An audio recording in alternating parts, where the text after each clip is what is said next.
si vous êtes conscient du fait que vous représentez tous les trois les trois plus grands poètes, les trois plus grands auteurs-compositeurs, interprètes de la chanson française, et ceci depuis des années, et avec le même succès. Si vous permettez, moi je vais vous dire quelque chose. Moi je suis Léo Ferré, conscient. oui.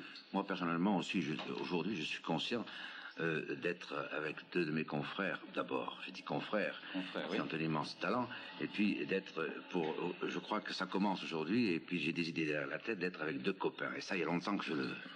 Que vous le désiriez. Voilà. C'est l'époque où on dit qu'est-ce que c'est pour vous la chanson, qu'est-ce que c'est pour vous la bretelle, n'est-ce pas? On s'en fout. Oui, bien sûr. L'important, je crois que c'est un peu d'amour qu'on peut distribuer ou recevoir comme ça, de temps en temps, comme ça, au hasard même d'un micro, et ça c'est important. Maintenant que nous fassions des chansons depuis 20 ans, tous les trois, et qu'on ait travaillé beaucoup, qu'on ait, comme on dit chez moi, zugumé sur le métier longtemps, et que se soit emmerdé longtemps aussi pour faire ce métier, et si aujourd'hui, on peut chanter tranquillement dans une salle sans avoir ni les flics ni les gens qui viennent siffler, ou même s'ils viennent siffler, d'ailleurs ça devient un honneur pour nous, et bien ce n'est que justice, et puis on n'a pas besoin de casser les vides pour le dire, vous comprenez. Et vous êtes quand même tous les trois dans la collection les poètes d'aujourd'hui, c'est un fait, vous pouvez pas le nier. Oui, mais enfin ça, on n'est pas les seuls. Oui. Et puis enfin ça veut pas dire grand chose, vous savez, cette façon de compartimenter. Je sais, bien sûr. Vous ne vous prenez pas pour un poète alors, Georges Brassens? Pas tellement, non. Non. J'écris mes chansons, on a déclaré que j'étais un poète, moi je fais des chansons. Je ne sais pas si je suis poète, il est possible que je le sois un petit peu, mais enfin, peu m'importe, je chante. Je mélange des paroles et de la musique et puis je les chante. C'est pas tout à fait pareil quand même. Mais Jacques Brel a une idée, je crois, là-dessus aussi. Lui aussi se défend d'être un poète. Oui, je suis chansonnier. Vous avez dit que vous étiez un petit artisan de la chanson. Je suis un artisan de la chanson. C'est ça. Les gens qui se disent poètes, ce sont des gens qui ne le sont pas tellement, au fond. Les gens qui sont honorés quand on dit qu'ils sont poètes, ce sont les poètes du dimanche, les poètes qui ont des plaquettes éditées à compte d'auteur, vous comprenez. Maintenant, moi je suis... Il y a des poètes très emmerdants d'ailleurs. Oui, très emmerdants, oui. Alors, cela dit, un poète, si on me dit que je suis poète, ben, je veux bien, comme si on me disait que j'étais, je sais pas, un cordonnier qui fait de bonnes chaussures, un artisan, et je rejoins le point de vue de Jacques Brel, oui. Ben oui, il n'y a pas Vous n'avez pas de carte de visite avec poète dessus. Non, il y en a. La chanson, malgré tout, alors, si vous n'êtes pas poète, vous êtes artisan ou vous êtes chansonnier, la chanson, c'est quand même un art ou un art majeur, un art mineur, qu'est-ce que c'est? Non, parce que Brassens a dit une chose vraie, il a dit, moi, je mélange des paroles et de la musique, c'est ça. Et voilà ce que je fais. Et c'est ça le seul problème. Oui, la chanson, c'est des paroles et de la musique mélangées et chantées. Et chanter. Ce sont des chansons. Voilà. C'est tout à fait différent de ce qu'on appelle couramment la poésie. Oui. La poésie est quand même faite pour être lue ou pour être dite. La chanson, c'est très différent. On ne peut quand même pas tout à fait, bien que par exemple des types comme Ferré le fassent, mettre par exemple Baudelaire en musique, mais il est quand même assez difficile d'utiliser la chanson comme les poètes, les poètes qui nous ont précédés, utiliser le vers, vous voyez, parce que quand on écrit pour l'oreille, on est quand même obligé de choisir un petit peu, d'employer un vocabulaire un peu différent, des mots qui accrochent l'oreille plus vite. Oui. Alors que le lecteur a la possibilité de revenir en arrière, on me dirait avec le disque, on a aussi la possibilité de revenir en arrière, mais enfin, on amuse moins. Le disque est un sous-produit de la chanson. Oui. Oui, c'est vrai. Oui, mais enfin, quand vous faites une chanson, les gens l'entendent en vitesse. Oui, comme ça. Oui, mais alors, le disque, sans le vouloir. Si, comme le dit Jacques Brel, le disque est un sous-produit, à ce moment-là, la chanson ne se conçoit qu'à la scène. Non, elle n'est pas écrite pour être... elle est écrite pour être chantée, elle n'est pas écrite en fonction d'un disque qui passe. Oui, mais pour que les gens l'écoutent, puissent l'avoir... Ben oui, alors puisse l'entendre. Oui, alors. Non, c'est exactement comme si vous dire, je le comprends très bien, moi je suis un avis, c'est exactement si vous êtes de bons chocolats, des chocolats extraordinaires, hors commerce, et puis que vous les gardez chez vous. À partir du moment où vous les mettez dans un paquet, eh bien, vous les mettez dans le commerce, à ce moment-là, ça vous intéresse plus. Moi, si je fais des bons chocolats, que les autres les mangent, je m'en fous, vous comprenez?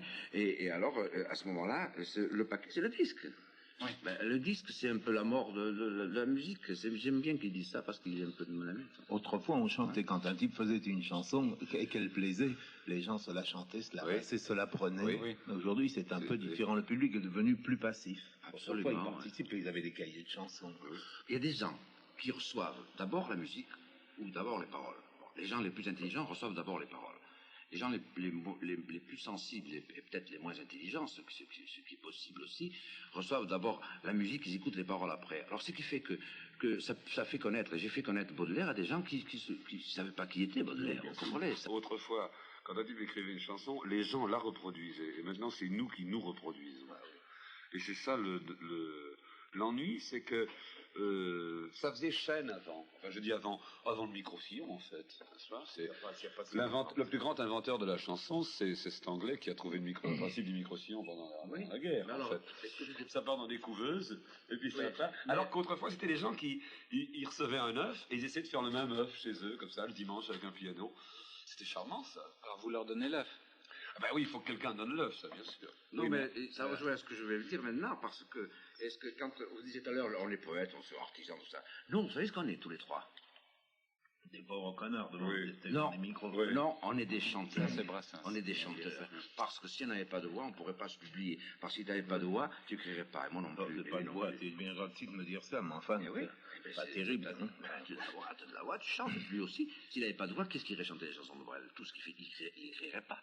Il n'écrirait pas tout ce qu'il a écrit, parce qu'il a écrit... Oui, il aurait sûrement écrit d'autres choses. Parce qu'il les a publiés avec sa voix. Et moi aussi, c'est pareil. Moi, on est plus ou moins chanté par des gens, mais en fait, c'est pas assez. Ça veut dire qu'on est peut-être chanteur, justement, parce qu'on a de la voix.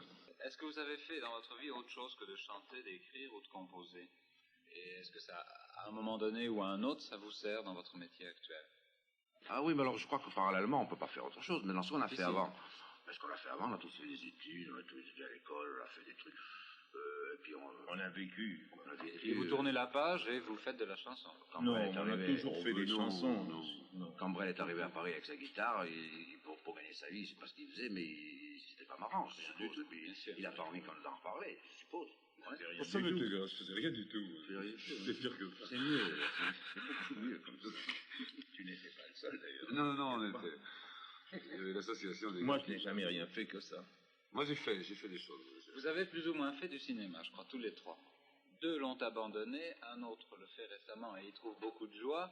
Le fait de jouer la comédie ou le fait de se comporter en acteur peut servir à un moment donné pour vous comporter sur scène, ou est-ce qu'il y a des liens entre le comédien et l'acteur, et le chanteur, pardon? Moi, je ne sais pas. Brel doit le savoir, moi, je ne sais pas, parce que j'ai jamais joué à la comédie, c'est une chose qui m'inquiète, qui m'intrigue, mais j'aimerais bien, et je crois que je ne saurais pas le faire. Oui. Mais c'est comme on aimerait faire une chose qu'on ne sait pas faire. Oui. Vous comprenez? Moi, je ne sais pas non plus. Non plus. Ouais, et alors c'est une chose qui doit être intéressante, sûrement, mais lui, il doit le savoir. C'est sûr que c'est passionnant. J'ai fait 2 films, pas pour faire du cinéma, parce que 2 fois, il y avait une petite idée de liberté. Je suis très attaché à la petite idée de liberté. Oui. Et c'était le risque du métier qui était une forme de liberté, enfin une forme d'accusation. J'avais lu un certain nombre de dossiers avant ce bon. Et l'autre fois, c'était la bande à Bono. C'est l'idée qui me séduit.